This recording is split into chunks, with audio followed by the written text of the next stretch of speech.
Hello friends, welcome to April Investments. Please read the disclaimer before proceeding to the video content. இந்த வீடியோல VMS TMT Limited IPO ஓட complete analysis பத்தி பார்க்கலாம்.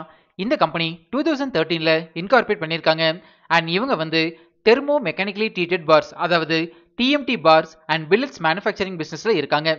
இந்த கம்பெனிக்கு குஜராத் ரீஜன்ல ஒரு மேனுஃபேக்சரிங் ஃபெசிலிட்டி இருக்கு அண்ட் இவங்களோட பேன் இந்தியா நெட்வொர்க் வந்து ரொம்பவே ஸ்ட்ராங்கா டெவலப் ஆகிட்டு இருக்கு. கரண்டா 3 டிஸ்ட்ரிபியூட்டர்ஸ் அண்ட் 227 டீலர்ஸ் வச்சிருக்காங்க. இந்த பர்டிகுலர் இண்டஸ்ட்ரியில இந்த கம்பெனிக்கு 20+ இயர்ஸ் ஆஃப் எக்ஸ்பீரியன்ஸ் இருக்கிறதா சொல்லியிருக்காங்க அண்ட் இது வரைக்கும் 35,000+ ப்ராஜெக்ட்ஸை சக்சஸ்ஃபுல்லா கம்ப்ளீட் பண்ணியிருக்காங்க. நவம்பர் 2022ல பார்க்கும்போது இந்த கம்பெனி காமதேனு லிமிடெட் கம்பெனி கூட ரிட்டைல் லைசன்ஸ் அக்ரிமெண்ட் சைன் பண்ணியிருக்காங்க. அதாவது இந்த அக்ரிமெண்ட் மூலியமா இந்த கம்பெனியோட ப்ராடக்ட்ஸை காமதேனு NXT அப்படிங்கிற பிராண்ட் நேம்ல செல் பண்ண முடியும்னு சொல்லியிருக்காங்க. இது வந்து இந்த கம்பெனிக்கு பாசிட்டிவான அப்டேட்டா நான் பார்க்குறேன். பிகாஸ் காமதேனு லிமிடெட் கம்பெனி வந்து இந்த கம்பெனிக்கு ஒன் ஆஃப் தி லிஸ்டட் பியர்ஸ்னு புரிஞ்சுக்கலாம். இப்போ இவங்களோட லிஸ்டட் பியர்ஸ்ல இருந்தே இந்த கம்பெனிக்கு சர்டன் அமௌண்ட் ஆஃப் போர்ஷன்ஸ் வந்துட்டு இருக்கு. லாஸ்ட் ஃபினான்ஷியல் இயர்ல பார்க்கும்போது இந்த கம்பெனில 230 பர்மனன்ட் எம்ப்ளாயீஸ் ஒர்க் பண்ணிட்டு இருக்காங்க. Next segment wise business revenues பத்தி பார்க்கலாம். ஃபினான்ஷியல் இயர் 25ல பார்க்கும்போது TMT பார்ஸ்ல இருந்து மட்டுமே 91.63% ஆஃப் ரெவன்யூஸ் வந்துட்டு இருக்கு அண்ட் பில்லட்ஸ்ல இருந்து 0.18%, பைண்டிங் வயர்ஸ்ல இருந்து 0.33% அண்ட் ஸ்கிராப்ல இருந்து 6.84% ஆஃப் ரெவன்யூஸ் வந்துட்டு இருக்கு. இதுல இருந்து இந்த கம்பெனிக்கு மெஜாரிட்டி ஆஃப் ரெவன்யூஸ் வந்து TMT பார்ஸ்ல இருந்து மட்டும் தான் ஜெனரேட் ஆகிட்டு இருக்குதுன்னு புரிஞ்சுக்கலாம். Next industry wise business revenues பத்தி பார்க்கலாம். ஃபினான்ஷியல் இயர் 25ல பாத்தீங்கன்னா ரிட்டைல் செக்மெண்ட்ல இருந்து 78.66% ஆஃப் ரெவன்யூஸ் வந்துட்டு இருக்கு அண்ட் இன்ஸ்டிடியூஷன்ல இருந்து 20.33% ஆஃப் ரெவன்யூஸ் வந்துட்டு இருக்கு. இதுல இருந்து இந்த கம்பெனிக்கு ரிட்டைல் செக்மெண்ட்ல இருந்து தான் அதிகமான ரெவன்யூஸ் வந்துட்டு இருக்குன்னு புரிஞ்சுக்கலாம். ஓவரால் இந்த கம்பெனியோட பிசினஸ் போர்ட்ஃபோலியோ வந்து ஸ்ட்ராங்கா டெவலப் ஆகிட்டு இருக்கு. நெக்ஸ்ட் ஃபினான்ஷியல் இன்ஃபர்மேஷன் பத்தி பார்க்கலாம். இந்த கம்பெனியோட assets, profit after tax, EBITDA, net worth, reserves and surplus, free cash flow வந்து இயர் ஆன் இயர் கேட்டகரியில ஸ்ட்ராங்கா டெவலப் ஆகிட்டு இருக்கு. ப்ராஃபிட் ஆஃப்டர் டாக்ஸ் பாத்தீங்கன்னா ஃபினான்ஷியல் இயர் 25ல 15.42 crores அளவுக்கு மெயின்டைன் பண்றாங்க அண்ட் நெட் வர்த் பார்க்கும்போது 73.19 crores அளவுக்கு ஃபினான்ஷியல் இயர் 25ல மெயின்டைன் பண்றாங்க. இந்த கம்பெனியோட total borrowings year on year கேட்டகரியில இம்ப்ரூவ் ஆகிறது ஸ்லைட் நெகட்டிவ் பாயிண்டா இருந்தாலும் ஓவரால் ஃபினான்ஷியல் இன்ஃபர்மேஷன் வந்து ஸ்ட்ராங்கா டெவலப் ஆகிட்டு இருக்கு. நெக்ஸ்ட் பிரைஸ் வேல்யூஷன் பத்தி பார்க்கலாம். அதாவது இந்த ஐபிஓல அட்ராக்டிவ் வேல்யூஷன்ல வராங்களான்னு செக் பண்ணலாம். இந்த பிரைஸ் வேல்யூஷன் கால்குலேட் பண்றதுக்கு நம்ம யூஸ் பண்ற ஒன் ஆஃப் தி மெத்தட் வந்து price to earnings ratio calculation. ஒரு ஸ்டாக்கோட PE ரேஷியோ கால்குலேட் பண்றதுக்கு 2 இன்புட்ஸ் தேவைப்படும். இதுல ஃபர்ஸ்ட் இன்புட் வந்து ஐபிஓ பிரைஸ். இந்த ஐபிஓவோட லோயர் பிரைஸ் ஒன் வந்து 94 rupees சொல்லியிருக்காங்க அண்ட் ஹையர் பிரைஸ் ஒன் பார்க்கும்போது 99 rupees per share சொல்லியிருக்காங்க. இது வந்து டிபெண்டபிள் மெயின் போர்டு ஐபிஓ அப்படிங்கிறதுனால ஹையர் பிரைஸ் ஒன்னை நம்ம கன்சிடரேஷனுக்கு எடுத்துக்கலாம். அண்ட் செகண்ட் இன்புட் வந்து earnings per share. இந்த கம்பெனியோட earnings per share year on year கேட்டகரியில ஸ்ட்ராங்கா டெவலப் ஆகிட்டு இருக்கு. ஜென்ரலா ஒரு கம்பெனியோட EPS டெவலப் ஆகுறது அந்த கம்பெனிக்கு பாசிட்டிவான அப்டேட். ஃபினான்ஷியல் இயர் 25ல இந்த கம்பெனியோட EPS வந்து 4.29 rupeesனு சொல்லியிருக்காங்க. இந்த ரெண்டு பாராமீட்டர்ஸை யூஸ் பண்ணி இந்த ஸ்டாக்கோட PE ரேஷியோ கால்குலேட் பண்ணீங்கன்னா 23.08 வரும். இப்போ இந்த ஸ்டாக்கோட PE ரேஷியோவை இண்டஸ்ட்ரி ஆவரேஜ் PE ரேஷியோட கம்பேர் பண்ணலாம். TMT bars manufacturing and marketing இண்டஸ்ட்ரியோட இண்டஸ்ட்ரி ஆவரேஜ் PE ரேஷியோ வந்து 9.47 சொல்லியிருக்காங்க. இண்டஸ்ட்ரி ஆவரேஜ் PE ரேஷியோட கம்பேர் பண்ணும்போது ஸ்டாக் PE ரேஷியோ வந்து அதிகமா இருக்கு. இந்த ரீசன்னால ஸ்லைட் எக்ஸ்பென்சிவ் வேல்யூஷன்ல வராங்கன்னு புரிஞ்சுக்கலாம். நம்ம டெலிகிராம் சேனலோட டிஸ்கிரிப்ஷன் வந்து இப்படிதான் மென்ஷன் ஆகிருக்கும். கரண்டா நம்ம சேனல்ல 7,723 சப்ஸ்கிரைபர்ஸ் இருக்காங்க. இன்கேஸ் நீங்க ஃபேக் டெலிகிராம் சேனல்ல ஜாயின் பண்ணிருந்தீங்கன்னா அதுல இருந்து எக்ஸிட் பண்ணிக்கோங்க. இந்த சப்ஸ்கிரைபர்ஸ் கவுண்ட்டை நான் டெய்லி பேசிஸ்ல அப்டேட் பண்ணிட்டே இருப்பேன், நீங்க ரெஃபர் பண்ணிக்கோங்க. நெக்ஸ்ட் ஃபண்டமெண்டல் பாராமீட்டர்ஸ் பத்தி பார்க்கலாம். இந்த கம்பெனியோட ப்ராஃபிட் ஆஃப்டர் டாக்ஸ் மார்ஜின் வந்து ஃபினான்ஷியல் இயர் 25ல 1.91% அளவுக்கு மெயின்டைன் பண்றாங்க. இவங்களோட லிஸ்டட் பியர்ஸ் கூட கம்பேர் பண்ணும்போது இந்த பேட் மார்ஜின் ஸ்லைட் கம்மியா தான் இருக்கு. இது வந்து இந்த கம்பெனிக்கு ஸ்லைட் நெகட்டிவான பாயிண்டா நான் பார்க்கறேன்.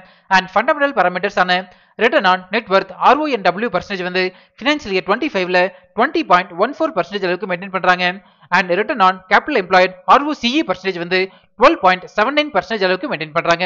ஜெனரலா இந்த ரெண்டு பாராமீட்டர்ஸுமே 15%க்கு மேல இருந்ததுன்னா ஃபண்டமெண்டலி ஸ்ட்ராங் கம்பெனி நான் சொல்லியிருக்கேன். And dept to EBITDA ratio வந்து ஃபினான்ஷியல் இயர் 25ல 6.06 டைம்ஸ் வரைக்கும் மெயின்டைன் பண்றாங்க. ஜெனரலா இந்த டெப்ட் டு EBITDA ரேஷியோ வந்து 1 or 1க்கு கீழே இருந்ததுன்னா ஃபண்டமெண்டலி ஸ்ட்ராங் கம்பெனி நான் சொல்லியிருக்கேன். நெக்ஸ்ட் டிவிடெண்ட் டீல்ஸ் பத்தி பார்க்கலாம். இது வரைக்கும் இந்த கம்பெனி எந்த டிவிடெண்டுமே கொடுத்ததில்ல.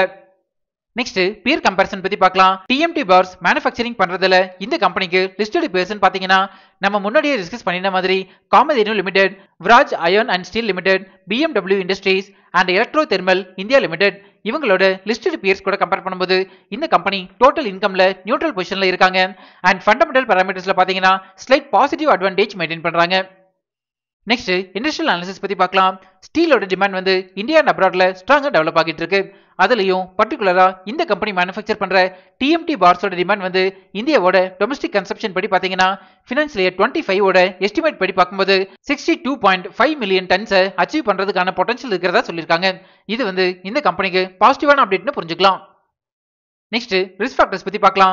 நான் அனலைஸ் பண்ண வரைக்கும் இந்த கம்பெனில மேஜர் ரிஸ்க் ஃபேக்டர்ஸ் பாத்தீங்கன்னா இந்த கம்பெனிக்கு நிறைய செக்மெண்ட்ல இருந்து இன்கம் வந்தாலும் இந்த கம்பெனியோட மோர் தென் 90% ஆஃப் ரெவன்யூஸ் வந்து டிஎம்டி பார்ஸ்ல இருந்து தான் ஜெனரேட் ஆகிட்டு இருக்கு. இன்கேஸ் இந்த செக்மெண்ட் அஃபெக்ட் ஆச்சுன்னா அது வந்து இந்த கம்பெனியோட ரெவன்யூவை டைரக்டாவே இம்பாக்ட் பண்ணும்னு புரிஞ்சுக்கலாம். Next objects of the issue பத்தி பார்க்கலாம்.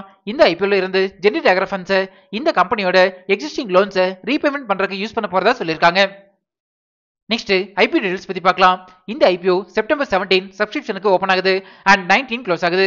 Face value 10 rupees per share and ஒரு லாட்டுக்கு 150 ஷேர்ஸ் வரைக்கும் நம்ம அப்ளை பண்ணலாம். இந்த ஐபிஓவோட டோட்டல் இஷ்யூ சைஸ் வந்து 148.50 crores. நெக்ஸ்ட் இம்பார்ட்டன்ட் டைம்லைன் பத்தி பார்க்கலாம். டென்டேட்டிவ் அலாட்மெண்ட் வந்து செப்டம்பர் 22 நமக்கு தெரிஞ்சிடும். நம்ம April announcements Telegram and Instagram சேனல்ல நான் லிங்க் அப்டேட் பண்றேன், நீங்க ரெஃபர் பண்ணிக்கோங்க. இந்த ஐபிஓவோட டென்டேட்டிவ் லிஸ்டிங் டேட் வந்து செப்டம்பர் 24. நெக்ஸ்ட் ப்ரொமோட்டர் ஹோல்டிங் பத்தி பார்க்கலாம். ப்ரீ இஷ்யூ ஷேர் ஹோல்டிங் வந்து 96.28% அளவுக்கு மெயின்டைன் பண்றாங்க and post issue share holding பாத்தீங்கன்னா 67.19% அளவுக்கு மெயின்டைன் பண்றாங்க. யூசுவலா போஸ்ட் இஷ்யூ ஷேர் ஹோல்டிங் வந்து 75%க்கு கீழே இருந்ததுன்னா ஸ்டாக் லிஸ்ட் ஆகி 1 இயருக்கு அப்புறம் ஸ்ட்ராங் செல்லிங் பிரஷர்ல வராதுன்னு புரிஞ்சுக்கலாம். ஃபைனலா விஎம்எஸ் டிஎம்டி ஐபிஓவோட ஏப்ரல் இன்வெஸ்ட்மெண்ட்ஸ் ரிப்போர்ட் கார்டு பத்தி பார்க்கலாம். கம்பெனி போர்ட்ஃபோலியோ அண்ட் ஃபினான்ஷியல் ரிசல்ட்ஸுக்கு பாசிட்டிவ் ரேட்டிங் கொடுத்திருக்கேன். ஃபண்டமெண்டல்ஸ் அண்ட் பிரைஸ் வேல்யூஷனுக்கு negative rating, peer comparison and issue டைப்புக்கு பாசிட்டிவ் ரேட்டிங் கொடுத்திருக்கேன் அண்ட் பிசினஸ் ரிஸ்க் ஃபேக்டர்ஸுக்கு நியூட்ரல் ரேட்டிங் கொடுத்திருக்கேன். கரண்டா இந்த ஐபிஓ வந்து 20 rupees பாசிட்டிவ் ஜிஎம்பில ட்ரேட் ஆகிட்டு இருக்கு. அதாவது அரௌண்ட் 20% அளவுக்கு லிஸ்டிங் கெயின் கொடுக்கறதுக்கான சான்சஸ் அதிகமாகவே இருக்கு. பட் இந்த ஜிஎம்பி வேல்யூ வந்து நிஃப்டி 50யோட ஃபிளக்சுவேஷன்ஸ்க்கு ஏற்ற மாதிரி மாடிஃபை ஆகும்னு புரிஞ்சுக்கலாம். இந்த ஜிஎம்பி வேல்யூவோட டைம் டு டைம் அப்டேட்ஸை நம்ம டெலிகிராம் சேனல்ல நான் ஷேர் பண்ணிட்டே இருப்பேன், நீங்க ரெஃபர் பண்ணிக்கோங்க. ஃபைனலா நான் வந்து இந்த ஐபிஓல என்னோட ஃபேமிலி மெம்பர்ஸோட 4 டிமேட் அக்கௌண்ட்ல இருந்துமே அப்ளை பண்ண போறேன். நான் வந்து லிஸ்டிங் கெயினுக்காக மட்டும் தான் அப்ளை பண்றேன். நீங்க இந்த ஐபிஓல அப்ளை பண்ண போறீங்களா இல்லையா அப்படிங்கறத நம்ம கமெண்ட்ஸ்ல சொல்லுங்க. இப்போ நம்ம சேனல் வந்து இன்ஸ்டாகிராம்லயும் ஆக்டிவா இருக்கும். ஸ்கிரீன்ல தெரியற இந்த லிங்கை ஸ்கேன் பண்ணி இன்ஸ்டா சேனல்ல ஃபாலோ பண்ணிக்கோங்க. இன்ஸ்டாகிராம்ல உங்களோட டவுட்ஸ் அண்ட் பர்சனல் மெசேஜஸை எனக்கு டைரக்டாவே சென்ட் பண்ணுங்க. நம்ம இன்ஸ்டால டிஸ்கஸ் பண்ணலாம்.